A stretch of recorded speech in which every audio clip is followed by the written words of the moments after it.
ఎత్తుకుంటూ మీ పిన్ని కదా పారిపోవాల్సింది. మా అమ్మ కోసం మా పిన్ని పారిపోయింది. మరి మీ పిన్ని రాలేదే? మా అమ్మ వచ్చింది కదా. ఏంటో నాకేదో కన్ఫ్యూజన్ గా ఉంది, నాకు అర్థం కావట్లా. నీకు అర్థం కాకపోతే ఏంట్రా, వీళ్ళందరికీ అర్థమైంది.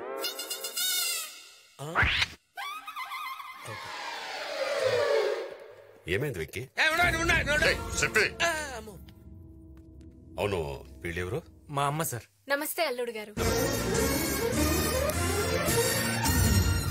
మా అమ్మ బాగా కలుపుకోవాలి సార్, అందరితో బాగా కలిసిపోతుంది. వీళ్ళు బాబుజీ గారు చెల్లెళ్ళమ్మ. నమస్తే అత్తయ్య.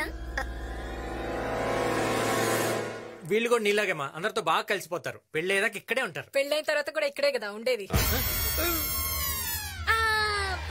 అంటే అందరూ మనవాళ్లే కదా, ఎక్కడుంటే ఏంటని దాని అర్థం సార్, అంతే.